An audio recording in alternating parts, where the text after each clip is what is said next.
গেল যে যে নিষিদ্ধ আওয়ামী লীগ মানে ধরা পড়লেই জেল, জরিমানা, শাস্তি, তাই না? তো সেই নিষিদ্ধ দলকে ঠেকাইতে আবার 71 সালে 93,000 সেনাবাহিনী ছিল, 2026-এ 23 জন 95,000 সেনাবাহিনী মাঠে নামিয়েছে জলপাইরঙের। আরো মজার বিষয় হচ্ছে যে যারা বলতো আমার ভাবির পোলারা, বিএনপি, জামাত, তারপর বিএনপি জামাত 95,000 কি মাঠে নামিয়েছিল না?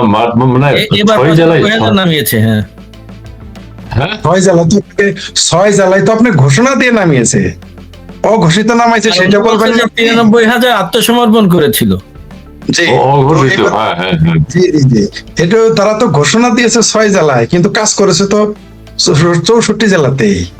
এটা কি আপনারা জানেন না? নাকি আপনার ওয়াকার ভাইয়ের মিলাদের দাওয়াতে অংশগ্রহণ করেছিলেন বলে লজ্জা? না, ওয়াকার ভাইকে আমি ফলো করছি, বুঝছেন? ওয়াকার ভাই এই যে দাঁড়িয়ে আমি 38 নিচ্ছি। ও তাই নাকি? আচ্ছা, ভালো ভালো, বেশ বেশ ভালো। যেটা বলতেছিলাম, সবচেয়ে মজার বিষয়, যারা এতদিন বলতো আমাদের জামাত এবং বিএনপির ভাইরা আর শিবির এবং ছাত্র দলের ভাবির পোলারা বলতো পুলিশ ছাড়া এসে দেখ ছাত্রলীগ, পুলিশ ছাড়া এসে দেখ আওয়ামী লীগ, পুলিশ ছাড়া এসে দেখ স্বেচ্ছাসেবক লীগ। আলহামদুলিল্লাহ 2024 সাল থেকেই তারা সেনাবাহিনী ছাড়া চলতে পারে না। মানে এইটা যে একটা হাস্যকর ব্যাপার, মানে মানে বিষয়টা এরকম যে আমরা যে কি আর বলবো, যে আপনি বুঝে, যেহেতু কাশেম চাচার ভাতি হাসি দিয়েছে, তার মানে জনগণ বুঝে ফেলেছে। মানে যারা এতদিন বললো যে আমার তুই মাটি দিয়ে ঢেলাসকে, ইট দিয়ে ঢেলাসকে, তারা এখন পাথর দিয়ে ঢেলায়, যে তাহলে কিন্তু খেলবো না, পাথর দিয়ে ঢালে মাটি দিয়ে ইট দিয়ে ঢালে খেলবো না, তারা এখন পাথর মারা শুরু করছে। মানে এই যে একটা বিটলামি পাত্রামি, তবে এত প্রমাণিত হয়ে গিয়েছে যে বাংলাদেশ আওয়ামী লীগকে কিরকম ভয় পায়। মোল্লা লাগে, মিলিটারি লাগে, আমার ভাবির পোলারদের লাগে, জামাত লাগে, শিবির লাগে, বিএনপি লাগে, তারপরে কি বাংলাদেশ বচ্চাত পার্টি নামে একটা পার্টি করছে তাদের লাগে, তারপরে কেসকি বান্দির পোলা শাহরিয়ারকে লাগে। আবার কেসকি বান্দির পোলা শাহরিয়ার কিন্তু অরিজিনাল, তার মা কামের বেটি ছিল, এটা তো সমস্যা নেই। পৃথিবীর যে কোনো নারীর গর্ভ থেকে যে কেউ জন্ম নিয়ে পৃথিবীর শ্রেষ্ঠ হতে পারে, তাতে আমরা না করি না, কিন্তু সে অরিজিনাল কেসকি বান্দির পোলা, সেটা মনে করিয়ে দিলাম আর কি জামাতে। তারপর টাকলা ভুয়া শুরু করে সবাই মাঠে নেমে গেছে, বাংলাদেশের সাংবাদিক, বুদ্ধিজীবী, তারপরে চিঙ্কু বাম, সবাই আওয়ামী লীগের বিরুদ্ধে নেমে গেছে। বোঝা গেল যে Awami League versus all, with সেনাবাহিনী, পুলিশ বাহিনী, বিজিবি, তারপর আর কি কি আছে, আনসার মানসার, আর জঙ্গি মঙ্গিরে তো গোপনে আছে, ওই হিসাব তো আলাদা, মোল্লা মিলিটারি সবাই মিলে লেগেছে। অর্থাৎ বোঝা গেল যে সরকারি আওয়ামী লীগের চাইতে বেসরকারি নিষিদ্ধ আওয়ামী লীগ অনেক শক্তিশালী, এটা প্রমাণ হয়ে গেছে এই 23 জনে। জি, ধন্যবাদ। কাশেম চাচা কোথায়? শেখ ফরিদ ভাই এক হিসেবে সরকারকে ধন্যবাদ দেওয়া উচিত, কারণ বাংলাদেশ আওয়ামী লীগের 23 জুন যে প্রতিষ্ঠা বার্ষিকী, এটা জনগণ জানতো না, সেনাবাহিনী এবং ইয়ে জানিয়ে দিয়েছে যে আই এম জামাল, আওয়ামী লীগ, ফরিদপুর, বাংলাদেশ। জি, ধন্যবাদ। অস্ট্রেলিয়া থেকে মাকসুদ আলী বলছেন, মাই কোশ্চেন টু ফরিদ ভাই, do you think military will take over? জি, আপনাকে এক কথায় উত্তর দেন, হ্যাঁ না, এরকম কোনো আশঙ্কা আছে কিনা? না, মিলিটারি কি টেক ওভার করবে? না, মিশন বন্ধ হয়ে যাবে, তারা পর্দার অন্তরাল থেকে কাজ করবে। এখন বাংলাদেশে আর্মি শিয়ানামাল জামালপুরা বাংলা টিমের আলী 3টা বেচবে, 5টায় কিনবে, রিস্ক নিবে না। আচ্ছা আচ্ছা, বেল্লা মান্তি বলছেন 501-এর ঐতিহাসিক প্রেক্ষাপট পাঠ্যপুস্তকে অন্তর্ভুক্ত করা হোক। হ্যাঁ, হাদিরটা এখন নাকি একটু পিছিয়ে গেছে। হাদিরটা যদি যায়, অবশ্যই আমাদের মামুনুল হক সাহেবেরটা বই পাঠ্যপুস্তকে বাধ্যতামূলক করতে হবে। আমরা এটির উপর পরবর্তীতে আলোচনা করবো। জি, একটা বক্তব্য দিয়েছেন। জি, যে কবিবার আপনাদের ফরাদ মাজারকে লাগে। জি, ধন্যবাদ, সঠিক বলেছেন গুরু। সেনাবাহিনী ছাড়া জঙ্গলে 2 নম্বর যেতে ভয় করছে। আচ্ছা, আপনি এবার বলবেন যে কবিবার আপনার কাছে আসি, যে আজকে আপনার অডিও ভালো, আজকে আপনার ভিডিও ভালো আসছে, খুব ভালোই লাগছে, ঠিক আছে না? অডিও ভোকাল ভালো আসছে। জি, আমি আজকে কি হয়েছে আমি জানি না। আপনি এখন বলবেন সেনাবাহিনীর এই যে একটা দলের প্রতিষ্ঠা বার্ষিকী, তারা কোনো কর্মসূচিও দেয়নি, সেই ক্ষেত্রে আমাদের সেনাবাহিনীকে বললেই কি সেনাপ্রধান বলবো যে হ্যাঁ ঠিক আছে, জানিয়ে যাও, সরকারের যে কোনো কাজে যাবে, কিন্তু এইটা কি ধরনের কাজ হলো? দেশের জনগণের বিরুদ্ধে সেনাবাহিনী দাঁড়ালো, এটা কেমন কথা হলো? আপনি একটু যদি বলেন। খুবই গুরুত্বপূর্ণ একটি প্রশ্ন, এবং এই প্রশ্ন দীর্ঘ আলোচনার প্রসর রাখে। আমি আমাদের দার্শনিক ফরিদ ভাইকে আরেকবার অভিনন্দন জানাচ্ছি এই কারণে যে উনি একটা কথা কিন্তু চমৎকার বলেছেন। আওয়ামী লীগ ভার্সেস ওয়াল, আপনি যদি এভাবে দেখেন AL ভার্সেস ALL, হ্যাঁ, একটা এল কম, তার জন্যই হ্যাঁ, হ্যাঁ, লেস ইজ মোর। ইংরেজিতে একটা কথা আছে, লেস ইজ মোর। তার মানে আমরা কিন্তু সবসময় জানতাম আওয়ামী লীগ ভার্সেস ওয়াল, সেটি 5ই আগস্ট এবং তার পরবর্তী সময়ে কিন্তু এটা প্রমাণিত। একেবারে চোখে আঙুল দিয়ে বাংলাদেশের তেলাপোকাও জানে এখন আওয়ামী লীগ ভার্সেস ওয়াল। আপনি এর মধ্যে কোন একজনের মন্তব্য পড়ছিলেন যে অর্থ বাণিজ্য, রুমিন ফারহানা বললেন যে ব্রাহ্মণবাড়িয়ায় 15 থেকে 20 জনের একটা মিছিল করেছিল, তাও তাদের মাস্ক লাগানো ছিল, এবং সেখানে 150 জনের নামে কেস দেওয়া হয়েছে। এবং তিনি একেবারে স্পষ্টভাবে বলেছেন যে এই পুলিশ অফিসারদের সাথে বিএনপির নেতা কর্মীদের যোগাযোগ, এবং তারা বলে কার কার নামে কেস দিতে হবে এবং কার কার থেকে টাকা আদায় করতে হবে। 1, 2, জি, কালকে ধরে নিয়ে গেছেন একজন মানে তাগড়া জওয়ান, আজকে তাকে লাশ করে পাঠিয়ে দিয়েছেন। আওয়ামী লীগের এক নেতা লিখেছেন যে দেখুন, আপনি যাদের লাশ করে পাঠাচ্ছেন যে হাজত থেকে, ওই হাজতের অন্ধ প্রকোষ্ঠে আপনারও সারা জীবন কাটাতে হতে পারে, এই চিন্তাটা করেন। আজকে যে এই এখন সেনাবাহিনীর কথা আসি, 5ই আগস্টে এই আমিরে জামাতের নেতা তিনি বললেন যে সেনাবাহিনী জনগণের বিরুদ্ধে যাবে না। এখন যে আপনি 95,000 সেনাবাহিনী নামিয়ে দিলেন, এটা কি গাছপালার বিরুদ্ধে, পোকামাকড়ের বিরুদ্ধে, তেলাপোকার বিরুদ্ধে, ইঁদুরের বিরুদ্ধে? দেখুন, ব্রিটিশের সেনাবাহিনীর শক্তি কিন্তু কম ছিল না, বাঙালিদের ইঁদুর মনে করত। আর এই পাকিস্তানিরা, তারা কিন্তু আমাদের তেলাপোকার মতো পিষে মেরেছে। তারাও কিন্তু বাংলাদেশ থেকে বিতাড়িত হয়েছে। আইয়ুব খানে ট্যাঙ্ক উড়িয়ে দেওয়ার এই সক্ষমতা কিন্তু আওয়ামী লীগের ছিল, এখনো আছে। এবং আপনি 95,000 নামিয়েছেন, বাংলাদেশে কিন্তু 20 কোটি মানুষ, ধরে নিলাম তার 15 কোটি ওই ALL এর সাথে পড়ে, কিন্তু AL এর পাশে 5 কোটি, বাকি 15 কোটি কিন্তু ওই লেস ইজ মোর। সেনাবাহিনী প্রধান বা আজকের রাষ্ট্রনায়ক আমাদের তারেক জিয়া, আপনি মনে করেছেন এভাবেই দেশ চালানো যাবে আওয়ামী লীগকে নিষিদ্ধ করে দিয়ে? আর আপনার স্বরাষ্ট্রমন্ত্রী বলছেন আওয়ামী লীগ নামে কোনো সংগঠন নেই। তাহলে এত আয়োজন কেন রে ভাই? আওয়ামী লীগ যদি নাই থাকে, তাদের কোনো কর্মসূচি নাই, তারপরে এত আয়োজন, তার মানে হৃৎপিণ্ডে ভয় ধরে গেছে। হ্যাঁ, এখনই সংশোধন হন, নতুবা এই ভয় তো আপনাদের কুরে কুরে খাবে। ধন্যবাদ। জি, ধন্যবাদ আপনাকে। আক্তার জামান বলছেন গুম হয় না, বিচার বহির্ভূত হত্যাকাণ্ড হয় না, কিন্তু প্রতিদিন খালে বিলে কমপক্ষে 10টি করে লাশ পাওয়া যায়। ওই এক হিসাবে বলছে 10 জন করে ডেলি মারা যাচ্ছে কারাগারে, পুলিশ হেফাজতে পুলিশ মানুষ মরে। রিজভী সাহেব সরকারের সফলতা এটাই। এখন তো আর ওই আমাদের মানবাধিকার কর্মীরা এবং মানবাধিকার এখন একেবারেই মানে কি বলবো, পেটে বসে আছে। জি, জান্নাত ফেরদৌস কণা থেকে নির্বাচন কবিবর ফরিদ ভাই, ইসমাইল ভাই, আন্তরিক শুভেচ্ছা। জি, আপনাকেও শুভেচ্ছা। জি, ধন্যবাদ। আওয়ামী লীগ থাকলে প্রতিষ্ঠা বার্ষিকী হবে। আওয়ামী লীগ নামের বর্তমানে কেউ কিছু নাই, যা আছে তা ভারতের দালাল এবং ভারতের এজেন্ট। জি, ধন্যবাদ আপনাকে, চমৎকার বক্তব্য দিয়েছেন। আচ্ছা, এক সেকেন্ড কাশেম চাচার ভাতিজার কাছে 30 সেকেন্ড। জি, তাহলে বাংলাদেশে যে 6 জেলায় নেমেছিল জলপাইরং, এরা কি ভারতের দালাল? এরাই কি ভারতের দালাল রয়ের এজেন্ট যারা নেমেছিল? কারণ আওয়ামী লীগ তো নামে নাই, নামছে যারা, তারা কারা?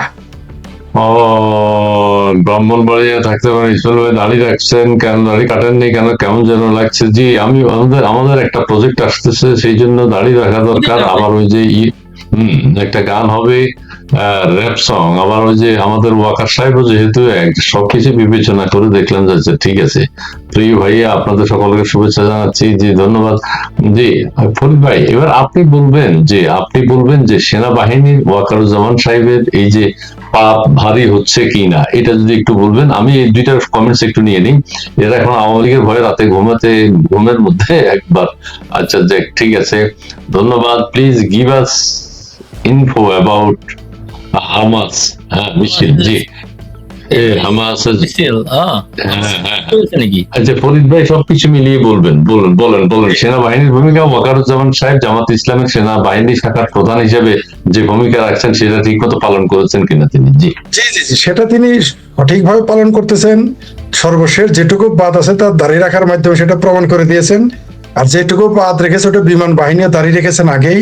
আর তারপরে যেটুকু বাদ রেখেছে সেটা কাসেম চাচার বাতিজা শুরু করে দিছে। এখন আল্লাহ জানে সামনে কি ঘটবে। যাই হোক, এখন যেটা বলতেছিলেন যে সেনা ওয়াকার সাহেব তার দায়িত্ব পালন করতেছেন কিনা, জনগণের বিরোধিতা করতেছেন কিনা, তার পাপ পূর্ণ হয়েছেন কিনা। উনি ঠিক মতো করছেন 2024 সালের 5ই আগস্টে তার পাপের 16 কলা পূর্ণ হয়ে গেছে। বাংলাদেশে যে এই যে আওয়ামী লীগ সরকার উচ্ছেদ হয়েছে, এটার পিছনে ওই যে মাস্টার মাইন্ড ভাবির পোলা কিন্তু এখন অস্বীকার করেছে। ওই যে আমার ভাবির পোলা কালপোলা মাহফুজ, ঠান্ডা মাহফুজ, সে কিন্তু যথারীতি অস্বীকার করেছে। সারা পৃথিবীতে আন্তর্জাতিক চ্যানেলে আমরা দেখলাম, সেখানে তাকে মাস্টার মাইন্ড বলা হচ্ছে। ভাবির পোলা মার্শাল্লাহ ঠাড়া পড়া মিথ্যা কথা বলে কয় না, আমরা তো এগুলো বলে নাই, এটাই ভাবে বলে নাই, ওইভাবে বলেছে। আসলে সে তো মাস্টার মাইন্ড না, মাস্টার মাইন্ড হচ্ছে আমাদের ভাবির পোলাদের মামা, ঠিক আছে, ভাবির পোলাদের মায়ের খালাতো ভাই, মামাতো ভাই, এই ওয়াকার সাহেব। উনি হচ্ছেন মূল মাস্টার মাইন্ড। তার সকল পাপ তখনই পূর্ণ হয়েছে। এখন যা দেখতেছেন এই 22-23 মাসে, এগুলো তার পাপ পূর্ণতা পাওয়ার পরে শাকে বোঝার উপরে শাকের আটি হচ্ছে। তার পাপের বোঝার বা 16 কলা পূর্ণ বহু আগেই হয়ে গেছে। তার জন্য তো দাড়ি রাখা শুরু করছে। কয়দিন পরে দেখবেন যখন টুপি পরা শুরু করবে, তখন মনে করবেন যে একেবারে 32 কলা পূর্ণ হয়ে গেছে। 16 কলা না, 32 কলা। এটা দ্বিতীয় হলো যে আপনি বললেন যে একজন লিখেছেন যে হামাসের মিছিল হয়েছে কিনা। দেখেন, এইখানে বাংলাদেশের অধিকাংশ মানুষই হামাস মাইন্ডেড। এর মিছিল হওয়া না হওয়াতে কিছু হয় না। ঘরে ঘরে, পালে পালে, দলে দলে, প্রত্যেক মাদ্রাসা, এগুলো কি মাদ্রাসা মানেই তো হামাসের ঘাঁটি। মাদ্রাসা আমি বলছি না, এটা দুষ্ট লোকেরা বলে, আমি বলি না। ইসরায়েলের দক্ষিণ এশিয়ার যে রাষ্ট্রদূত, তিনি বলেছেন যে বাংলাদেশ এবং পাকিস্তানে হামাসের তৎপরতা বেড়ে গেছে। সামাজদারকে ইশারা বিকাবি কূটনৈতিক ভাষায় এসে তার বলতে হবে না যে এটা ঘাঁটি হচ্ছে। তার সাথে বড় কথা, তার বলতে হবে কেন? বাংলাদেশের মানুষ তো নিজের স্বীকারই করে যে তারা হামাসের সমর্থক। এটা বলার কি আছে নতুন করে? এটা তো আমরা তো সবাই জানি। ইভেন বাংলাদেশের হিন্দু যারা, তারাও কেউ কেউ হামাসের পক্ষে, শুধু মুসলমান না। কি একটা বিচিত্র ব্যাপার না? বাংলাদেশে যত চিঙ্গুবাম হিন্দু আছে, ওই দিন আমি একটা চ্যানেলে বলেছি যে বাংলাদেশের হিন্দুরা যারা আওয়ামী লীগে জায়গা পায় না, বিএনপিতে জায়গা পায় না, জাতীয় পার্টিতে জায়গা পায় না, এমনকি জামাত শিবিরের জায়গা নিতে পারে না, তারা না হয় বামপন্থী। এটা তো আমার দিকে অনেকেই গালাগালি করেছে, বিশেষ বিশেষ জায়গায় আমাকে নিয়ে সমালোচনা করেছে। ফরিদ হিন্দু বিদ্বেষী। আচ্ছা, হিন্দু বিদ্বেষী কেমন এলাম? উচিত কথাই তো, তথা ভাতে বিলাই বাজার। আর দ্বিতীয়ত এবার আসি, একটা কথা তখন বলতে ভুলে গেছি, সেটা হলো যে বাংলাদেশ আওয়ামী লীগের 23শে জুন ঢাকাতে ঠেকাতে আপনাদের আমি বলেছি যে 95,000 সৈন্য এসেছে, আপনারা রাগ করেছেন। শুধু এখানে পাকিস্তান বাহিনী আছে, রেঞ্জার আনছে, তারপর তুরস্কের বাহিনী আছে অপ্রকাশ্য। শুধুমাত্র এখন আগামী 23শে জুনে দেখবেন নেটো বাহিনী আনবে। আগামী 23শে জুন নেটো বাহিনী আওয়ামী লীগকে রক্ষা করতে হবে, ঠেকাইতে হবে। তাছাড়া সেই ওয়াকার ভাইয়াও পারবে না। কাসেম চাচার ভাতিজা যত লম্বা দাঁড়িয়ে রাখুক, তিনি ওয়াকারকে রক্ষা করতে পারবেন না। কারণ 23শে জুন নেটো বাহিনী আনতে হবে আওয়ামী লীগ ঠেকাইতে। কারণ বাংলাদেশের জনগণ আগামী 23শে জুন পর্যন্ত অপেক্ষা করবে বলে আমার মনে হয় না। আমার ধারণা ছিল 28 সালে বা 29 সালে আওয়ামী লীগ ক্ষমতায় আসবে, কিন্তু 23শে জুন দেখার পর আমার মনে হয়েছে এই যে 3 দিন আগে, অর্থাৎ 26-এর 23শে জুন দেখার পর মনে হচ্ছে যে 24শে জুন আর পার হচ্ছে না। আগামী 24শে জুনে, আগামী 23শে জুনে আপনার এই চ্যানেলে হয়তো আমরা অন্য কথা আলোচনা করব, যে আমরা চলে এসেছি, মুক্তিযুদ্ধের পক্ষের মানুষ চলে এসেছে। আমার ভাবির পলাতক, ইউনুস পলাতক, আসিফ সার পলাতক, তারপরে ওই যে আরো কারা কারা যেন আছে, মানে এই যে ডাক্তার মাসুদ যে বলেছে শেখ হাসিনাকে বললেন আমি কি মাল, সেই মালটাও কেউ আমরা খুঁজে পাবো না। তারপর জামাতের আমির চলে যাবে পাকিস্তানে, চামারের দেশের সম্পাদক মাহমুদুর রহমান যাবে পাকিস্তানে, তারপরে যে কেসকি বান্দির পোলা শাহরিয়ার আর টাকলা ফোয়াদ, এদের আমি তো দিব্য চোখে দেখতে পাচ্ছি পাবলিক এদের পেটে পাড়া দিয়ে, আপনি তো পরামর্শ উচ্চারণ করতে দেন না, একটু নারী ভরি বললাম, অন্য কিছু বললাম না, নারী ভরি জি। ওয়াকারের মধ্যে আব্দুর রহমান, ধন্যবাদ আপনাকে। আব্দুর রহমানের প্রতিচ্ছবি দেখা যাচ্ছে যে ওয়াকার রূপে বাংলা ভাই, জি ধন্যবাদ। আওয়ামী লীগের কোন কর্মসূচি দিলে ন্যাটো বাহিনী লাগবে? ফরিদ ভাই যেটা বললেন ওটা কোন সমর্থন করলেন? ফরিদ ভাই কেমন আছেন? জি ধন্যবাদ।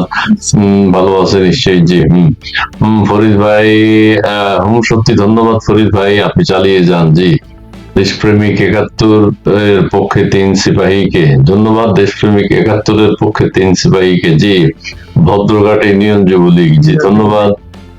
টিক্কা খান, আখতারুজ্জামান টিক্কা খান পালাতে পেরেছে, কিন্তু তার উত্তরসূরি ওয়াকারুজ্জামান কোথায় যাবেন? জি ধন্যবাদ।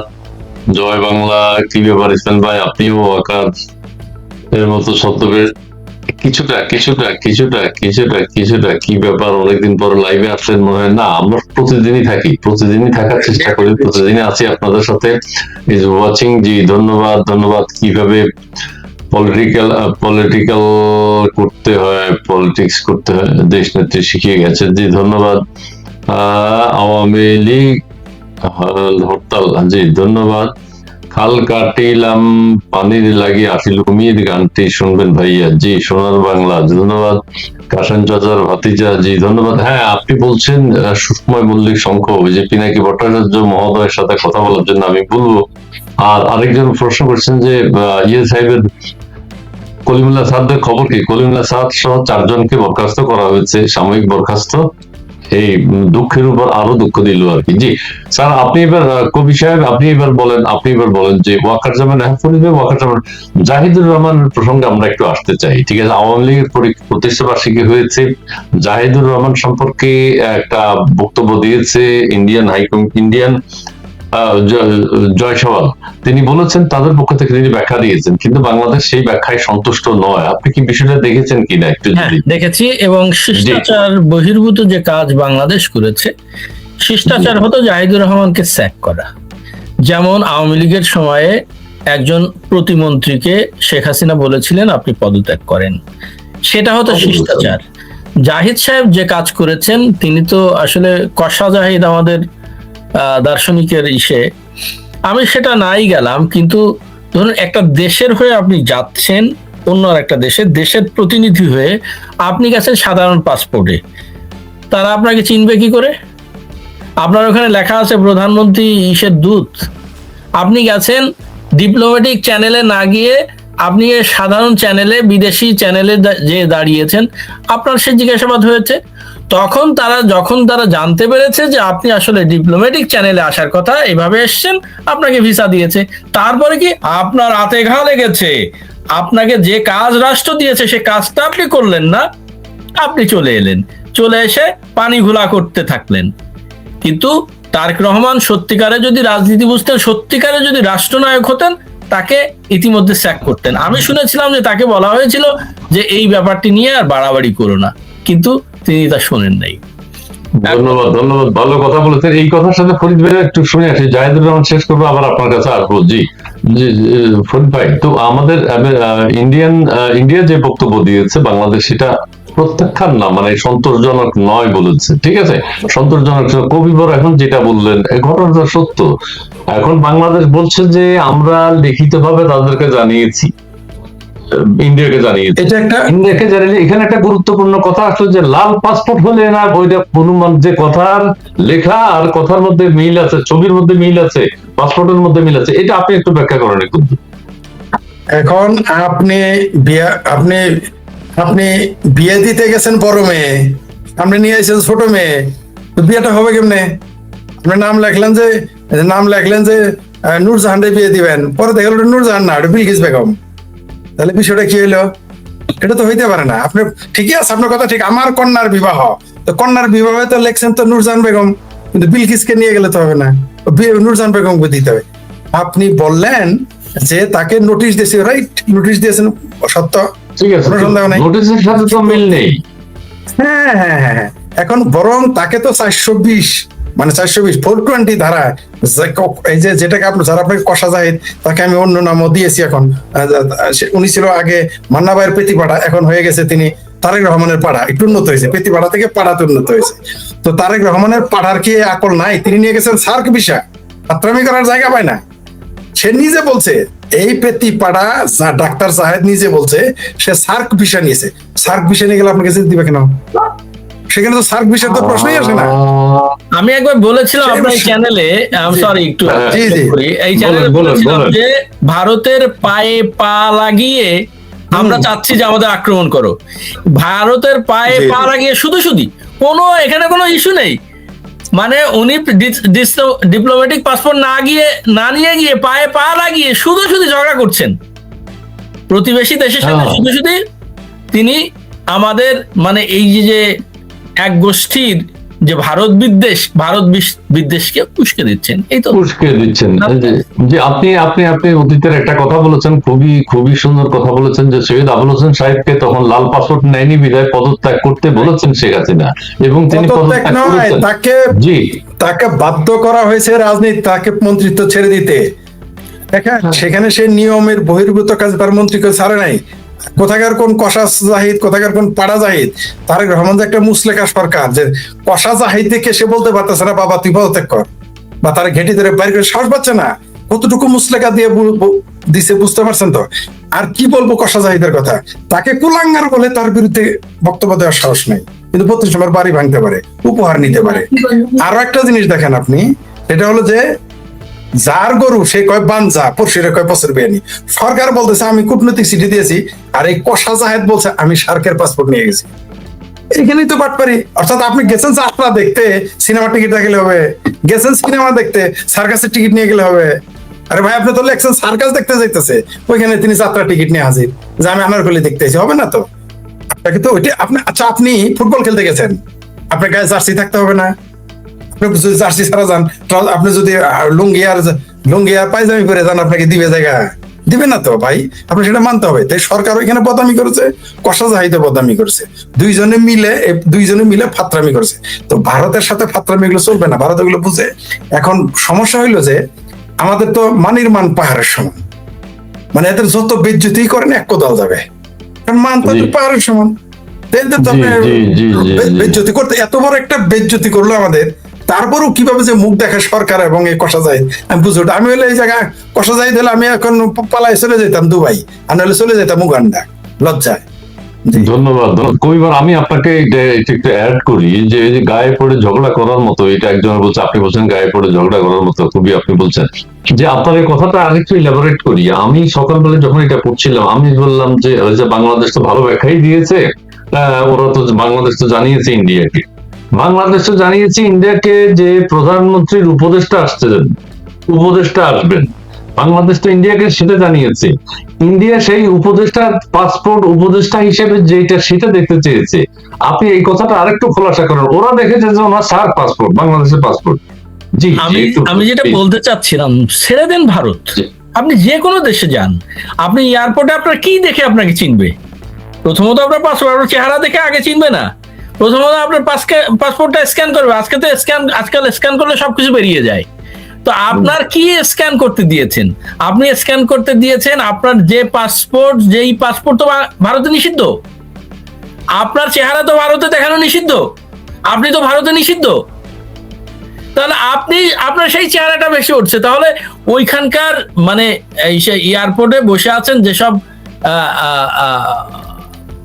অফিসাররা, তারা কি করবেন? আপনাকে ভিতরে নিয়ে গেছেন, ভিতরে নিয়ে আপনাকে বসাইছেন, স্যার বসেন, চা খান, দেখি আমরা একটু খুঁজে দেখি। এবং পরবর্তীতে যখন খুঁজে তারা দেখেছেন যে না, আপনিও বলেছেন যে আমি আসলে অমক দুনা উল্লো, তো ওরা বের করছেন যে আপনি একজন দুনা উল্লো। তো ঠিক আছে স্যার, এই সিল দিয়ে দিলাম, আপনি দুনা উল্লো, আপনি 2 দিন থাকবেন, থাকেন। না আমি যাবো না তোমার বাড়িতে। কিন্তু একটা এখানে কথা আছে, ওনার এই কথায়ও মিথ্যা আছে। যখন সিল দেওয়া হলো পাসপোর্টে এবং উনি মানে এন্ট্রি করলেন, উনি বহির্গমন দিয়ে যেতে হবে, একই বিল্ডিং না সেটা, দ্যাটস অ্যানাদার প্রসেস।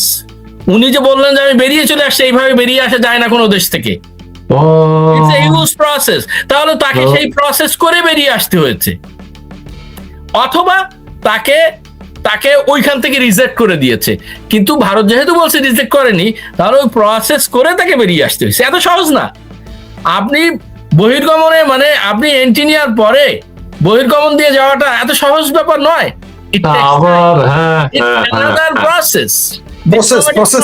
অথবা সেটা রাষ্ট্রীয় প্রসেস, যে বর্ডারে যে প্রসেস গুলি হয়, এত সহজ নয়। উনি যেসব কথা বলছেন অধিকাংশই বানানো, অধিকাংশ পায়ে পাড়া দিয়ে মিথ্যা। ঝগড়া করা, এবং Yes, yes, ঝগড়া, yes. এটিকে একটি তুচ্ছ বিষয় ধরুন। এই সরকারের যদি সেরকম চিন্তা শক্তি থাকতো, লেভেল অফ থিঙ্কিং থাকতো, আইদার একে সম্পূর্ণরূপে ইরেজ করে দিত, অথবা বলতো যে ঠিক আছে তুমি পদত্যাগ করো, কিন্তু সেটা না করে এটাকে বাড়িয়েই নিচ্ছে ফর হোয়াট? আমি সকালবেলা এটা করে আমি কিন্তু কনভিন্স হয়ে গেছে, আরে বাংলাদেশ সরকার তো জানিয়েছিল ভারতকে, বাংলাদেশ সরকার তো ভারতকে জানিয়েছে, তারপরও ভারত চিনে নাই। কিন্তু ভারত চিনতো তো লাল পাসপোর্ট নিয়ে গেলে চিনতো, চিঠির সাথে যে গেছে তারও একটা ব্যাপার থাকবে। কিন্তু তাতে আমার একটা অভিজ্ঞতার উদাহরণ দিচ্ছি। আপনারা জানেন যে হেঁটে হেঁটে কানাডায় চলে যাওয়া যায়, এই যে ব্রিজ দিয়ে, নায়াগ্রা ফলসের ওখানে ব্রিজ দিয়ে যাওয়া যায়। ব্রিজের মাঝখান পর্যন্ত আমেরিকা, ওই পাশে কানাডা। আমি আমার সন্তান তখন ছোট, আমার স্ত্রী গেছি ওখানে বেড়াইতে, হেঁটে হেঁটে যাওয়া যায়, চলো, পাসপোর্ট তো সবার কাছেই আছে। ওই পর্যন্ত গিয়ে যখন ফিরে আসবো, সে আর এক প্রসেস। ভাই কেন গেছিলে, তোমাদের কি দরকার ছিল ওখানে? না এটা ঠিক করো নাই। ভাই আমাকে বসায় রাখলো ঘন্টাখানেক, এবং সে এমন ভাবে ট্রিট করতেছে যে আমরা ক্রিমিনাল, এবং সেটা তার উচিত করা। কেন আমি গেছি? ওখানে তো হাওয়া খাওয়ার জন্য যাওয়ার কথা না। এবং এই ভদ্রলোক যখন কিছুক্ষণ পরে, ঘন্টাখানেক বসে থাকার পরে, ইনি একটা বড় কলে বেরিয়ে গেলেন, আর একজন এসে বসলেন, তোমরা এখানে বসে আছো কেন? তা আমি বললাম যে দেখো, এই যে আমরা আসলে এই ব্রিজের উপরে গেছিলাম, ফিরে আসছি। ওকে, গো হেড। এখন এটাও কিন্তু ওই অফিসারের উপর নির্ভর করে, তিনি আপনাকে ক্রিমিনাল মনে করছেন কিনা। কিন্তু আপনি তো অলরেডি ক্রিমিনাল ভারতের চোখে, আপনি তো অলরেডি ভারতে ভিসা আপনার বন্ধ, ভারতে যাওয়া বন্ধ, ভারতে আপনার ওই টকশো বন্ধ। তার মানে আপনি যদি ওখানে যেতে চান, আপনাকে সেই দেখাতে হবে যে আমি প্রধানমন্ত্রীর ধুনাউল্য আসছি, আমাকে আপনারা গ্রহণ করেন। আপনি তো তা করেন নাই। আচ্ছা, এখানে আপনি যে আরেকটা কথা বললেন, তাকে এক্সিট তো নিতেই হবে, তারপরে সে আবার ইয়েতে আসবে, ডিপার্চারে আসবে, ডিপার্চার গেটে আসতে হবে তো 100%।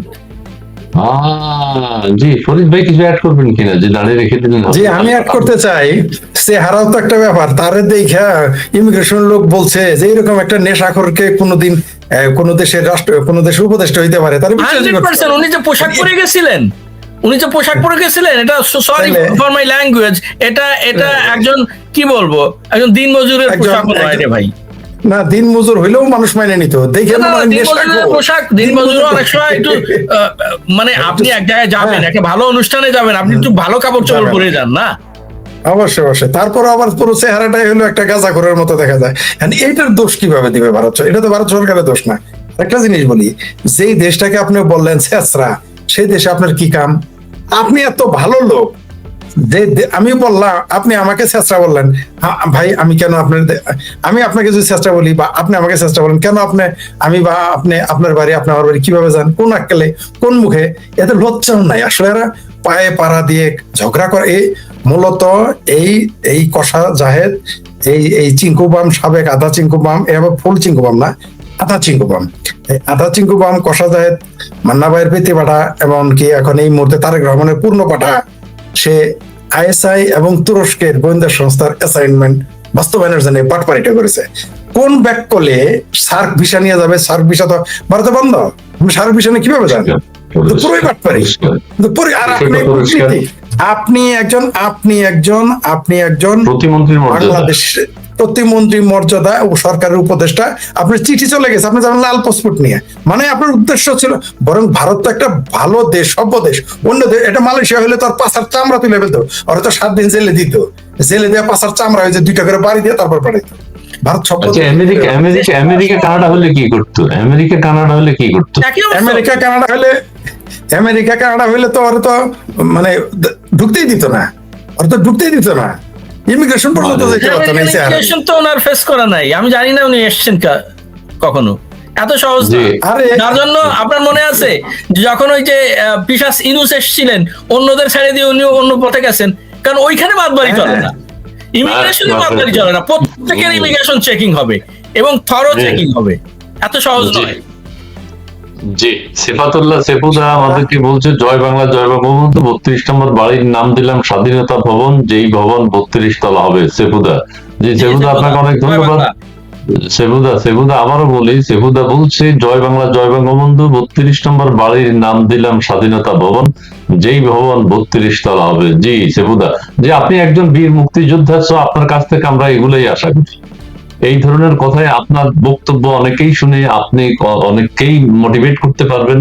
আপনার কাছ থেকে আমরা এইসব কথাই আশা করি, দেশবাসী এই কথাই আশা করে, মুক্তিযুদ্ধ স্বাধীনতার পক্ষের মানুষ এগুলোই আশা করে। জি সেবুদাকে ধন্যবাদ। সুন্দরবনে কোন সশস্ত্র বাহিনীর জন্ম হলো, সুন্দরবন যাওয়া নিষেধ কেন? আচ্ছা, সুন্দরবন যাওয়া নিষেধ, এটা কি কোনো সমস্যা? আমি কি কারণে একটু আমি বলুন তো। সেফুদার এই কথা ধরে কি একটু কথা বলতে পারি? জি বলেন। যারা বঙ্গবন্ধুকে নিষেধ করছেন তাদের জন্য আমি এই কথাগুলো একটু বলতে চাই।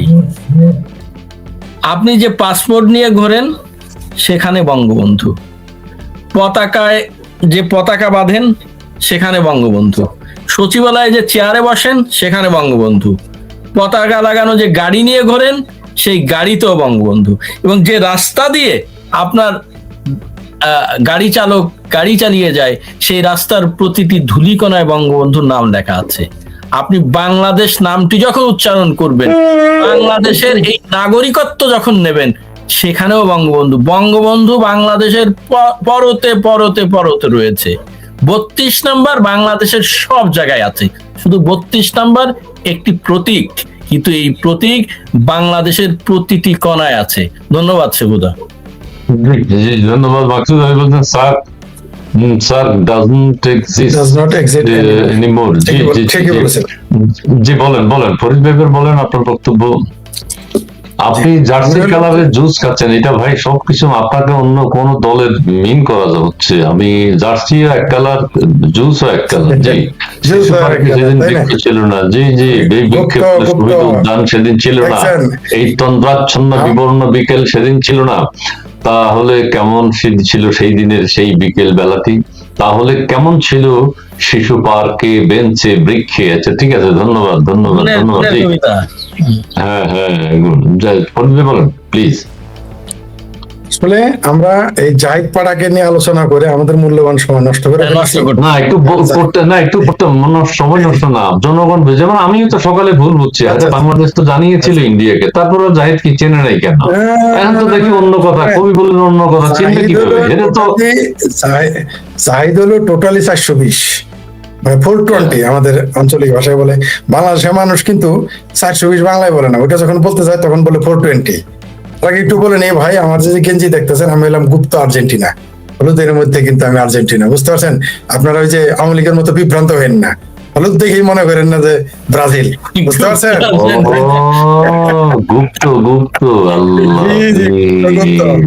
আসাদ কিন্তু একটা পোস্ট দিয়েছিল, ব্রাজিলের পক্ষে পোস্ট দিয়েছিল, নিচে লেগেছে গুপ্ত ব্রাজিলকে ধরার জন্য আমি এই পোস্ট দিয়েছি, ঠিক আছে? এরকম আর কি। যাই হোক, সেটা অন্য বিষয়।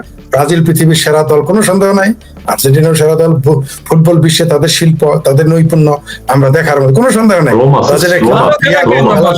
আমি ব্রাজিলের ফ্যান, কিন্তু ভালো খেলা ওদের নৈপুণ্য দেখলে আসলে অসাধারণ, তাদের কোনো সন্দেহ নাই। যে এবার প্রসঙ্গে আসি, কিন্তু তার চেয়ে বড় নৈপুণ্য দেখাইছে আমাদের কষা জাহিদ, তার চেয়ে বেশি নৈপুণ্য দেখাইছে তারেক রহমানের পাড়া।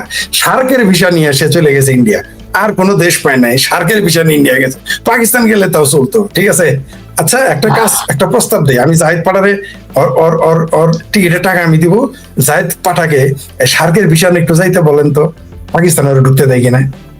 বাটপারি, তাহলে কিন্তু দুধ কা দুধ পানি কা পানি হয়ে যায়। আপনি একটা জিনিস খেয়াল করেন, মামুনুল হক, এই যে মৌলভী 501, যে এখন 501কে উদযাপন করে, তারপরে মধুপুরে পীর 501 কিনা যায় না, আমাদের মধুপুরের পীর, এই দুইজনে মিলে দুবাই থেকে আফগানিস্তানে গিয়েছিল বিনা ভিসায়, বিমানে। দেখেন, তাদের বিনা ভিসায় নিয়ে আসলো, নিয়ে গেল, আবার বাংলাদেশ পাঠাইলো। জাহিদ পাড়া তো দেখে মৌলভীদের চাইতে অযোগ্য, তার কাছে পাসপোর্ট থাকার পরও ঢুকতে দেয় না। আস্তাগফিরুল্লাহ। আসলে জাহিদ যা চেয়েছিল সেটা সে সাকসেস হয়েছে। প্রথমত সে আলোচিত হবে, দ্বিতীয় সে বাংলাদেশ ভারতের মধ্যে সম্পর্ক তিক্ত ঘটাবে, তিক্তপূর্ণ একটা ঘটনা নিয়ে আসবে সামনে, তিক্ততাপূর্ণ করবে, এটা সে চেয়েছিল। জি বলেন প্লিজ। এই যে 20,000, এইটাকে একটু ঠিক করতে হবে। ওটা 20,000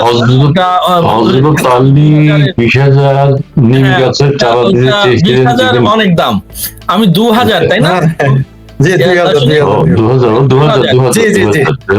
জি জি জি, তবে 1000 আপনাদের সেটা already একটা দিয়েছেন। ভালো উদ্যোগ, দুজনেরই ভালো উদ্যোগ, এটা 1000 কিন্তু 1000 already দিয়েছেন, 1000 already এক দিয়েছেন। আচ্ছা, হাজারের দেওয়া হয়ে আপনাকে গেছে, আরো- বাকি 1000-এর আমি জি, দেব। আর 1000, জি জি। শুনেন, এই যে হযরত সাহেব, আপনাকে আরো 100 ছাড়া আপনাদের, কারণ সব জেলায় তো আমাদের পাঠাতে হয়, আপনার জন্য আরো 100 অতিরিক্ত মঞ্জুর করা হলো, জান আপনাকে দিয়েছি, আরো 100 আপনার জন্য মঞ্জুর করলাম, কাল পরশু পেয়ে যাবেন। ঠিক আছে হযরত আলী, জি। আচ্ছা, আশিক যেটা লিপন ওই বলতেছিলাম, কবিতাটা লিখে পাঠাচ্ছেন, এই আমি এটাকে জনসমুদ্রে জাগিল জোয়ার, সকল দুয়ার খোলা, কে বাঁধে কে রোধে তার বজ্র কণ্ঠ বাণী, গণসূর্যের মঞ্চ কাঁপিয়ে কবি শোনালেন তার অমর কবিতা খানি। এবারের সংগ্রাম আমাদের মুক্তির সংগ্রাম, এবারের সংগ্রাম স্বাধীনতার সংগ্রাম। জি আশিক লিপন, ধন্যবাদ। স্বাধীনতা শব্দ হ্যাঁ, নে বন্ধু, আমাদের হলো। তবে তবে যাই বলেন, আমার এইবার আমার কাছে মনে হয়েছে যে বাংলাদেশ আওয়ামী লীগ 23শে জুন পালন না করলো বাংলাদেশ সরকার, এই মুসলেকা সরকার, জামাত, বিএনপি, হেফাজত, চামড়া নাইপির, চামড়া আলাপির, আমার ভাবির পোলারা উদযাপন করে দিয়েছে। কে যেন লিখেছিল, এর জন্য ধন্যবাদ দেওয়া উচিত। আমার মনে হয় কিছু তবারক, কিছু বাতাসা, কিছু কদমা, এগুলো আমাদের ভাবির পোলাদের আওয়ামী লীগের উচিত খাওয়ানো। কারণ এইরকম উপকার আসলেই মানুষ ভুলে গিয়েছিল যে 23শে জুন ছিল আওয়ামী লীগের প্রতিষ্ঠা বার্ষিক, মানুষ ভুলে গিয়েছিল। এটা আবার মনে করে, যেটা আওয়ামী লীগ নিচে সরকার থাকলো, 100%। আওয়ামী লীগ নিজে ক্ষমতা থাকলে, এই যে জি, আওয়ামী লীগ নিজেও ক্ষমতা থাকলে এটা এইভাবে উদযাপন করতে পারতো না, এটা করে দিয়েছে। আওয়ামী লীগের উচিত যে এদের জন্য তবারক হিসেবে বাতাস ও কদমা পাঠায় দেওয়া দরকার, এবং এর জন্য দরকার আমিও কিছু যদি এতে যদি করতে হয়, মানে কি বলে, তবারক দেওয়ার কিছু সামিল হইতে হয়, কিছু পয়সা দিয়ে আমি রাজি আছি। কারণ এরকম উপকার বাংলাদেশে আওয়ামী লীগকে যে উপকার করে দিয়েছে আমার ভাবির পোলারা, এটা আওয়ামী লীগের শত্রুরা সেনাবাহিনী। করতে পারবে। জি জি, সেনাবাহিনী। এখানে আরেকটা কথা বলি, এই কথাটাও বারবার আসছে, বান্দরবানে যাওয়া নিষেধ, নতুন সশস্ত্র গোষ্ঠী কেপিএফ এর পক্ষ থেকে বিজেপি কে চিঠি, তাহলে কি বান্দরবান, কি হচ্ছে বান্দরবানে, এটা কেউ জানে না। তারা আমি বান্দরবনে, জি জি জি, বান্দরবনে যেটা ঘটেছে, বান্দরবানে যে বান্দরবন তো না, বান্দরবানে যেটা ঘটেছে, আসলে ওই যে মনে আছে আপনাদের যে আমাদের কি যেন আপা ছিল, বললো যে যাওয়া যাবে না ওইখানে, প্রকৃতি নষ্ট আমাদের হয়ে যাবে। রেজওয়ানা পাহাড়, আপনি নাম ভুলে গেলেন, এই জন্য আপনার পানিশমেন্ট জি জি জি, কেমনে ভুলবো বলেন, আমার আমার আমার ভাবির পোলাদের এত খালা, কয়টার নাম মনে রাখবো ভাই, আমি এত খালার নাম কেমনে মনে রাখবো, আমার এত বিয়ানের নাম কেমনে মনে রাখবো। যাই হোক, বলেছে সেই একই ষড়যন্ত্র, এটা আসলে এমন একটা ষড়যন্ত্র করতেছে যাতে আমরা ওই দিকে না যাই। মানে আমাদের আমাদের সেন্ট মার্টিন তো গেছেই, এখন কিভাবে পাহাড় যাবে, কিভাবে সুন্দর বান যাবে, কয়দিন পর সুন্দর বনও যাবে, এইভাবে যেতেই থাকবে আমাদের। এগুলো বাটপারি আমরা বুঝি, আসলে দেখাইতেছে, বলতেছে এক, করতেছে আর এক। দেখাইতেছে কেন, এখন কোথায়, এখন আমার ভাবির পোলারা বিজেপির পক্ষ হয়ে না দেখি যে বাংলাদেশের অনুপ্রবেশকারী যারা ভারতে ছিল তাদের আসতে ঠেকাইতেছে, ওখানে যায় না কেন? আমার ভাবির পোলারা আর বিজেপি সুন্দরবনে যায় না, সেই বান্দরবান সুন্দরবন জেনে হোক যায় না কেন? কেন যায় না? এখনো কিন্তু বীরত্ব দেখাইতে যায় না। ওইখানে যে একটা আমার স্বাধীন দেশ, আমি সেন্ট মার্টিনে যাব, আমি সুন্দরবনে যাব, সুন্দরবনে যাব, আমি জঙ্গলে যাব, পাহাড়ে যাব, ওইখানে কেন যায় না রক্ষা করতে? ওই কোন সন্ত্রাসী সংগঠন থেকে ভয় পায়? এত বড় বীর যারা ভারতের মতো চতুর্থ পঞ্চম সামরিক শক্তিকে ভয় পায় না, যারা ভারতের সাপ বিচ্ছু বিজেপি ভয় বিএসএফ ভয় পায় না, তারা ওই বান্দরবানের করে কি কে পি নাকি সেপি কটা চেপা শুটকি মাছ মার্কা বিরোধী মানে কটা সন্ত্রাসী থেকে ভয় পেয়ে গেল আমার ভাবির পোলারা। আমাদের বিজেপি, আমাদের সেনাবাহিনী এত মুরত, বাংলাদেশের এক্স আর্মিদের না এত মুরত, 4 দিনে কলকাতা দখল করে, 7 দিনে 7 সিস্টার, 5 দিনে দিল্লি দখল করে, তারা থাকতে আমাদের কেন সুন্দরবন আর সুন্দরবনে আমরা যাইতে পারবো না? আমি তো বুঝতে পারলাম না। দালমে কুছ তো কালা হায়, দালমে কুছ কালা হায়, আমরা ওগুলো বুঝি। জি, ধন্যবাদ। জি ধন্যবাদ। কবি, আপনি কি বলতে চেয়েছেন? আমি একটা জিনিস পড়ে শোনাই আপনাদের, ইন্টারেস্টিং। বাংলাদেশ পুলিশ থেকে এই প্রজ্ঞাপনটা জারি করা হয়েছিল, এটা 23 জুন উপলক্ষে। বিষয়, আগামী 23 জুন কার্যক্রম নিষিদ্ধ সংগঠন আওয়ামী লীগের প্রতিষ্ঠা বার্ষিকী উপলক্ষে সম্ভাব্য কর্মকাণ্ড প্রসঙ্গে মূল্যায়ন প্রতিবেদন, পুলিশ থেকে বলা হচ্ছে। আর পুলিশের প্রধান বলছেন যে আওয়ামী লীগ নামে কোনো সংগঠন নাই। দেখেন অবস্থা, বলছে উপর্যুক্ত বিষয়ে প্রাপ্ত প্রতিবেদনে নিম্নোক্ত তথ্য সম্পর্কে জানা যায়। কোড, দেশের বিভিন্ন জেলায় দলীয় কার্যালয়ে পতাকা উত্তোলন এবং প্রতিষ্ঠা বার্ষিকীর ব্যানার নিয়ে প্রকাশ্যে মিছিল করতে পারে। এর ফলে বিদ্যমান অন্যান্য রাজনৈতিক দল, বিশেষ করে এনসিপির নেতাকর্মী ও বৈষম্য বিরোধী ছাত্রদের সাথে সংঘর্ষ তৈরির আশঙ্কা রয়েছে। পাশাপাশি আইন শৃঙ্খলা বাহিনীর সদস্যরা আওয়ামী লীগের কর্মকাণ্ডে বাধা দিলে আইন শৃঙ্খলা বাহিনীর উপর ক্ষুব্ধ হতে পারে এনকোড। তাহলে তাদের এমতো অবস্থায় কি করতে হবে? এমতো অবস্থায় বর্ণিত বিষয়ের গুরুত্ব অনুধাবন পূর্বক প্রয়োজনীয় সতর্কতা ও নিরাপত্তামূলক ব্যবস্থা গ্রহণের জন্য নির্দেশক্রমে অনুরোধ করা হলো। সমস্ত পুলিশকে এই পাঠানো হয়েছে। দেখেন, এই যে বলছে আপনার ঠিক আছে যে আওয়ামী লীগের প্রতিষ্ঠা বার্ষিকী কিন্তু এরাই পালন করে দিচ্ছে। এখন আপামর জনগণ, একটা ছোট বাচ্চাও জানে 23 তারিখ আওয়ামী লীগের প্রতিষ্ঠা বার্ষিকী। এটা হয়ে গেছে। জি জি, ধন্যবাদ। একটা জিনিস অবগত করে দেই, যিনি ওই যে লিখেছেন যে বান্দরবানের ঘটনা, এখন কিন্তু সরকার বলতেছে ওই গণবিজ্ঞপ্তি ভুয়া। আপনাদের মনে আছে সেন্ট মার্টিনে বলেছিল যে ওইখানে যখন প্রথম আসলো যে সেন্ট মার্টিনে যাওয়া নিষেধ, সরকার কিন্তু ঠিক এই ভাষাতেই বলেছিল যে না না না এটা ভুয়া। পরে কিন্তু সেন্ট মার্টিনে যাইতে দেয়নি। ঠিক এই বান্দরবান নিয়েও এই বাটপারিটা করতেছে। এখন সরকার বলতেছে এটা নাকি ভুয়া। ভাষা তো একই, চালাচ্ছে তো একজনই। রাইট, চালাচ্ছে তাই। জি জি। আচ্ছা, এই আপনারা দুজনের কথার প্রেক্ষিতে এখন আমি আবার বলি, ইউনূস সাহেব কি ফ্রান্সের খেলা দেখছেন কিনা, তিনি কোথায় আছেন এই কথাটা কেউ জানেন কিনা, তাকে আমরা কেন ভুলে গেছি? এটা 2-4 মিনিট আলোচনা করে আমরা শেষ করবো। জি, ডক্টর ইউনূস সাহেব কোথায় আছেন, কেমন আছেন, ফ্রান্স ফুটবল খেলছে, তিনি এমবাপ্পের খেলা দেখছেন কিনা, এই বিষয়টা দিয়ে আমরা একটু শেষ করতে চাই। তিনি তার ওই যে কি যেন একটা বান্ধবী আছে না, তাকে নিয়ে ব্যস্ত আছেন। খেলা টেলা গুলি কিছু দেখেন না, তিনি তার সাথে ব্যস্ত আছেন, ওইগুলো আমরা জানি। দুষ্ট লোকেরা বলে, আমি বলি না, এটা দুষ্ট লোকেরা বলছে।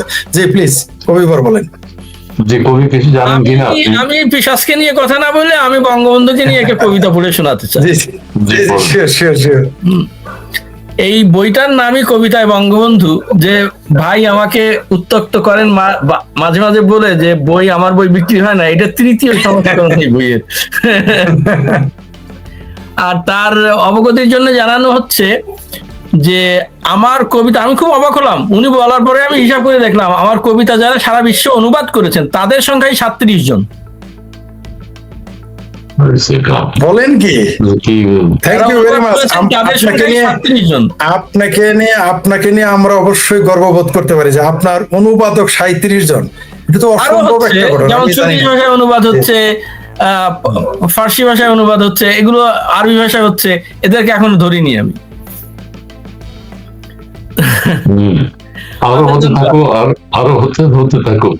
অন্তরাত্মার আহ্বান, এই কবিতাটি আমি লিখেছিলাম 94 সালে আমেরিকা আসার পরেই।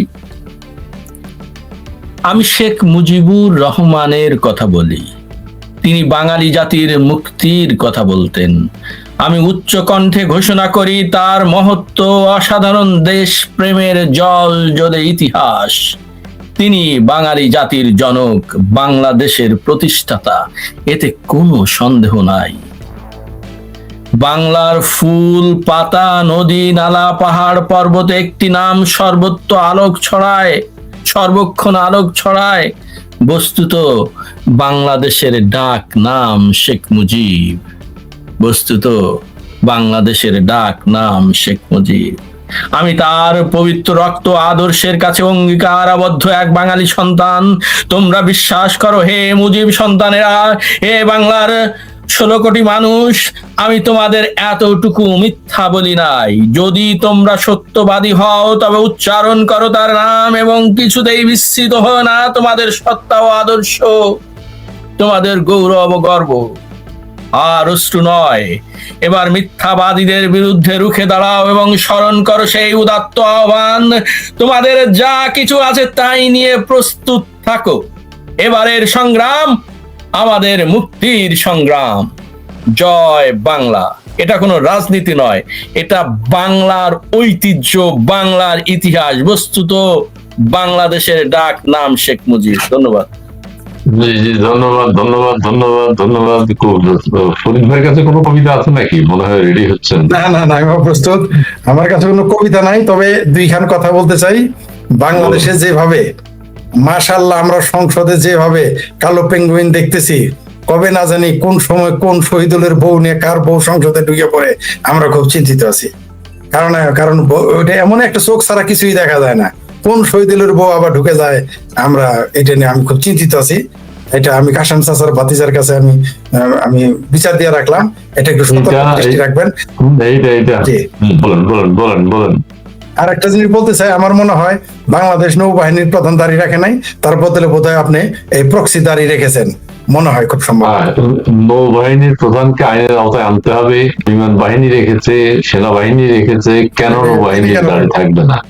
কেন থাকবে না? কবি স্যারের একটা কবি স্যার, আমি আপনি আরেকটা একটু বলছি। রকমারিতে যোগাযোগ করেন, আমেরিকা থেকে আমার পাঠানো খুব কঠিন, আপনি রকমারিতে যোগাযোগ করেন। হ্যাঁ, ইত্তেফাক ছবি পোস্ট করেছে, ইউনুস লামিয়া মুখোমুখি বসে আছে। বাহ, ও ফরিদ ভাই যেটা বলছেন তাহলে ঠিকই আছে। আচ্ছা, লামিয়া ঘর সংসার ছেড়ে এতদিন মানে ফ্রান্সে বা কোথায় আছে আমি জানি না, কি কি করে যে জি সৌদিতে 5,500 পাকিস্তানি ভিক্ষুক আটক। একটা মজার কথা, আপনি যেহেতু এই কথাটা তুললেন, উনি বলছেন পাকিস্তানের লোক সংখ্যা হলো 25 কোটি, কালকে পরিসংখ্যানে একজন দিলেন 4 কোটি হলো ভিক্ষুক এবং দরিদ্র সীমার নিচে বসবাস করে 23 কোটি। চিন্তা করেন, 25 কোটি 23 কোটি দরিদ্র সীমার নিচে বসবাস করে সেই দেশের সামরিক বাজেট হলো এই দেশের বাজেটের 60%।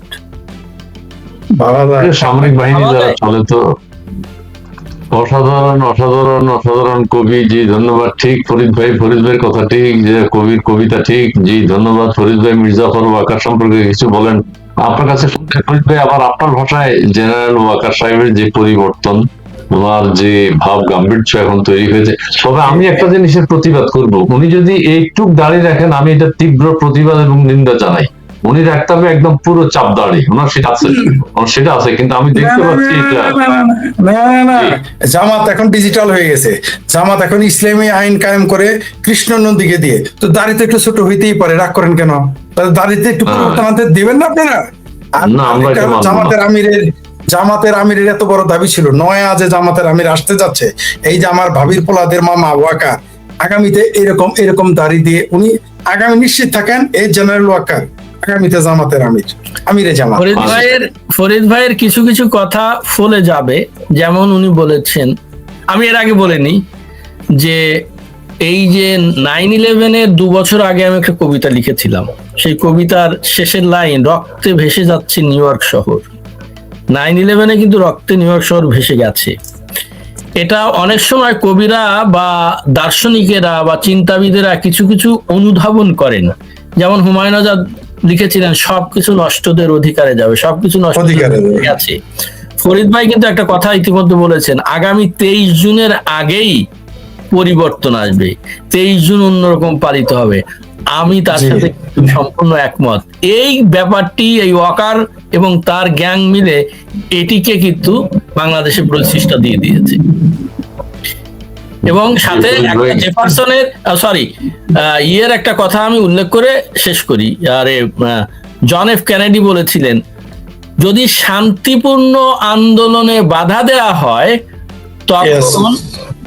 তখন সশস্ত্র বিপ্লব অনিবার্য, ইনএভিটেবল। শান্তিপূর্ণ মিছিলে বাধা দিচ্ছ, ঘরের থেকে ধরে নিয়ে আসছো, এখানে সশস্ত্র বিপ্লব ইনএভিটেবল এবং it is imminent. Thank you.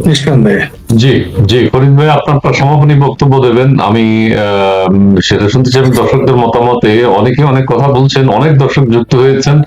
জি, আলহাজ বেকারুজ্জামান এখনো তার ফুল রূপ দেখাই নাই, তার মেয়াদ শেষ হওয়ার কিছু মাস আগে তিনি নতুন কাহিনী করবেন। জি, সেনাবাহিনীর প্রধানের কথা বলছেন রবিউল ভাই, আপনাদের কথা শোনার জন্য না পাকি যারা এখনো আসে। জি ধন্যবাদ।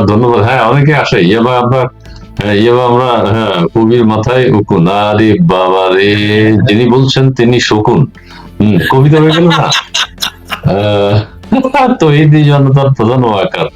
জি, আপনার মাথায় উকুন উনি কিভাবে দেখলো আমি তো বুঝলাম না। শকুনে দেখেন, শকুনে হুমায়ুন আজাদের গল্প উপন্যাস আওয়ামী লীগের বই থেকে, আওয়ামী লীগ কি আমি লীগ বই। আমার সমাপনী বক্তব্য হইল যে বাংলাদেশ আওয়ামী লীগকে ধীরে ধীরে ধাক্কাইতে মানে উষ্টাইতে কোনাইতে কোনাইতে ঘুষাইতে ঘুষাইতে বাংলাদেশ আওয়ামী লীগ গণতান্ত্রিক একটা দল, সেটাকে তারা বিপ্লবী দলে পরিণত করতেছে। এবং আমার ধারণা আগামী 23শে জুনের আগে বাংলাদেশের নেটো বাহিনী আসবে এই আওয়ামী লীগকে ঠেকাইতে, কিন্তু শেষ মুহূর্তে বোধ হয় আর পারবে না। বাংলাদেশ আওয়ামী লীগ জনগণকে সাথে নিয়ে তারা এই তথাকথিত মুসলেকা সরকার, ভাবির পোলাদের সরকার, জামাতের সরকার, কারণ বাংলাদেশে একমাত্র দেশ, পৃথিবীতে একমাত্র দেশ যেখানে কোনো বিরোধী দল নাই, সব সরকারি দল, সরকারি বিরোধী দল, সরকারি স্বতন্ত্র দল। তো এটাকে উচ্ছেদ করতে বাংলাদেশ আওয়ামী লীগ গণতান্ত্রিক দল, গণতন্ত্রের মধ্যে আসতে চেয়েছিল, যেটা আমাদের জন এফ কেনেডির কথা বলে আমাদের প্রিয় কবির উদাহরণ দিলেন, যে আপনি যখন বাদ দিয়ে বন্যা আটকাইতে চাইবেন তখন কিন্তু পুরো গ্রাম ভাসিয়ে নিয়ে যাবে। আপনাকে যদি একটা সুইচ গেট করে দেন, সে স্বাভাবিক গতিতে যাবে, যখন আপনি বাদ দিতে চেষ্টা করবেন তখন সেটা সেই সয়লাভ, সেই বন্যা আপনাকে ধ্বংসস্তূপে পরিণত করবে, আপনাকে ভাসিয়ে নিয়ে যাবে। বাংলাদেশ আওয়ামী লীগ সেই রূপে ফিরবে আগামী 23শে জুনে। নিশ্চিত থাকেন, নেটো বাহিনীর সাথে আমাদের দেখা হচ্ছে। ধন্যবাদ, ভালো থাকবেন সবাই। জি জি জি, কবির আপনার সমাপনী বক্তব্য। আমার সমাপনীতে আমি একটা আরবি প্রবাদ বাক্য দিয়ে শুরু করি। অনেকেই জানে না যে আমি একসময় কোরআন মুখস্থ করা শুরু করেছিলাম, আমার এখনো অনেকগুলো পাতা মুখস্থ আছে, এবং আমি ওয়াজ শুরু করলে একটু অন্যরকম হবে, সেটা আমি করব না। আল লিসানু তরজুমাতিল কুলুব, এর মিনিং হলো যার মনে যা ফালদে ওঠে তা। আপনারা মন্তব্য করে প্রমাণ করেন না আপনারা কে। আমি সবকিছুর উত্তর দেই না, সাধারণত আমার সমালোচকদের আমি কখনো উত্তর দেই না, আমার প্রচুর সমালোচনা আছে এবং আমি এগুলিকে কপি করে রাখি। একবার আমি আমার কথাটা বলে, আমি কিন্তু কমেন্টস গুলো দেখিয়ে দিই, বলবো যে আমাকে হাইড করা হচ্ছে। আজকের বিষয়টা নিয়ে আমি শেষ করি এইভাবে। আমি আগেই বলেছি, আওয়ামী লীগ বাংলাদেশের শিরায় শিরায় রক্ত প্রবাহ, শ্বাস নিঃশ্বাস। আমি আওয়ামী লীগ করি না, কিন্তু আওয়ামী লীগের যে অর্জন, সেই অর্জনের ভোক্তা আমি। আওয়ামী লীগের অর্জন ৭১-এর মুক্তিযুদ্ধে স্বাধীন একটি দেশ, এই দেশের পাসপোর্ট নিয়ে আমি এই আমেরিকা এসেছিলাম। এই দেশ না হলে বাংলা ভাষাটি হয়তো এইভাবে থাকতো না। সেই অবদানটিও বঙ্গবন্ধুর। এবং আপনাদের মনে আছে কিনা যে বিবিসি একটি জরিপ করেছিল, বাঙালি শ্রেষ্ঠ সন্তান হিসেবে বঙ্গবন্ধু ছিলেন ১ নম্বরে। আপনি বঙ্গবন্ধুর অবদানকে যতই খাটো করতে যাবেন, আপনি নিজেই তত ছোট হবেন। এবং বঙ্গবন্ধুর হাতে তৈরি এই সংগঠন আওয়ামী লীগ বেঁচে থাকবে যতদিন বাংলাদেশ থাকবে, যতদিন পৃথিবী থাকবে। বাংলাদেশের মানচিত্র পরিবর্তন হয়ে যেতে পারে, কারণ এটি একটি চেতনার নাম, সেই চেতনা হলো বাঙালির চেতনা। ধন্যবাদ। ধন্যবাদ আপনাকে, ধন্যবাদ ফরিদ ভাইকে। আচ্ছা, জিন্দাপীর শেখ জামালপুরীর কাছে প্রশ্ন, আপনার বিশেষণ কম হয়ে গেছে, মালয়েশিয়ার শ্রম বাজার শীঘ্রই যে খুলছে না তা নিয়ে কিছু বলুন। যাদের ধোকা, আচ্ছা মালয়েশিয়া গেলে যে কেউ, আমিও গেলে বলবো যে মালয়েশিয়ার সরকার যেন আমাদের থেকে আরো লোক নেয়, আমি গেলেও বলবো। এরা শুনলে শুনলো না শুনলো না, কিন্তু আমার হেডলাইন হবে খন্দকার ইসমাইল বলছে মালয়েশিয়া যাতে বাংলাদেশ থেকে শ্রমিক নেওয়া হয় বা লোক নেওয়া হয়। এটা আমাদের প্রধানমন্ত্রী যে বলে আসছে, ওরা শুনলে শুনলো না, নেবে না তো, চিরতর বন্ধ হয়ে যাবে হয়তো। যে ফরিদ ভাই এক কথা বলেন, আপনার কাছে জানতে চেয়েছি। ভাই, আপনি বাংলাদেশে পয়দা করবেন হামাসের ঘাঁটি, বাংলাদেশে পয়দা করবেন হিজবুল মুজাহিদিন, বাংলাদেশে পয়দা করবেন পাকিস্তানের জয়শে মোহাম্মদ, তো এগুলোর তাদের রাইট হ্যান্ড এসে বাংলাদেশে মিছিল করবে, ওয়াজ করবে, নসিহত করবে, এগুলোকে মালয়েশিয়া জানে না, কেন আপনাকে নিবে? মালয়েশিয়া থেকে কি আমাদের মুফতি, কি আমাদের এমপি সাহেবকে কি বের করে দেয় নাই?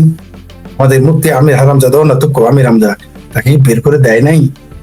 এগুলো মানুষ কি মনে রাখেন? আর কিছুদিন আগে কি কতজন ৩৫ জন নাকি কতজন জঙ্গি সন্ত্রাসী কর্মকাণ্ডে কি ফেরত দেয় নাই? তো মালয়েশিয়া কি এত বোকা বাংলাদেশ থেকে এক পাল জঙ্গি নিয়ে তার অর্থনীতি ধ্বংস করবে? এত বোকা তারা, এত পাগল তো হয় নাই। আরে ভাই, পাকিস্তানি লোকদের দুবাই থেকে বের করে দিতেছে, কিক আউট করতেছে, সৌদি আরব থেকে কিক আউট করতেছে। তো বাংলাদেশিদের কেন মালয়েশিয়া নিবে? কারণ জানে এরা দ্বিতীয় পাকিস্তানি। এত মানুষ বুঝে গেছে। আপনি যদি সভ্য না হন, আপনাকে কেন নিবে? তাহলে আপনাকে একটা কথা, গোপন কথাই বলি, ইউরোপের একজন লোকের সাথে আমার কথা হয়েছিল এবং সে আমাকে প্রথম প্রস্তাব দিয়েছিল, এটা আমার মাথায় ছিল না, তার নাম সাইফুল বাতিন টিটো। সে আমাকে প্রস্তাব দিয়েছিল যে বাংলাদেশে যাতে একটা আপনার কি নার্সিং কলেজ করা হয়। কাকতালে ভাবে আমার সাথে তার চিন্তার মিল ছিল, আমার হাসপাতালের প্রোগ্রাম ছিল, সে আমার সাথে শেয়ার করে। আমি বিদেশি প্রজেক্ট যারা এরকম বিনিয়োগ করে তাদের সাথে কথা বলেছি যে তোমরা ভাই আমাদের বাংলাদেশে একটা হাসপাতাল বানাও, সেই হাসপাতালের সমস্ত নার্স তোমাদের ইউরোপে যাবে। আমাকে কি বলেছে শুনবেন? দুর্ভাগ্য আমার, বলছে আমরা হসপিটাল করতে পারি কিন্তু তোমাদের কোনো লোক আমাদের দেশে আসুক এটা আমরা চাই না। কেন? নার্স আসবে না জঙ্গি আসবে আমরা কেমনে জানি? তারা অন্য দেশে করতে চায়, তারা শ্রীলঙ্কা বিনিয়োগ করতে চায়, তারা ভারতে বিনিয়োগ করতে চায়, ভারত থেকে নার্স নেবে, হাসপাতাল করে, নেপালে করবে, শ্রীলঙ্কায় করবে, ভারতে করবে, বাংলাদেশে রাজি হয় না। কি বুঝলেন? 100 ভাগ। এই হলো আমাদের দুর্ভাগ্য জাতির। তো তাহলে আপনি বুঝতে পারছেন দেশের অবস্থা। তবে প্রিয় দার্শনিক, আপনাকে একটু আশ্বস্ত করি, ইন্ডিয়া এ হিস্ট্রি একটা দীর্ঘ বই পড়ে বছর কয়েক আগে আমি লিখেছিলাম যে আমার পায়ের নিচে যে অনেকখানি মাটি আছে এটি আমার বোধ হলো। কারণ এই পুরো ভারতবর্ষে বাঙালি জাতি যতই তাকে জঙ্গি করার চেষ্টা করা হোক, যতই ওখানে হামাসের রাজনীতি করার চেষ্টা করা হোক, যতই এর যে সেকুলারিজম, সবার উপরে মানুষ সত্য তাহার উপরে নেই, এই সেকুলারিজম এই দেশ থেকে কোনোদিন যাবে না। এবং আমাদের সাময়িক ব্যত্যয় ঘটবে, ওই হাল কিন্তু কেউ না কেউ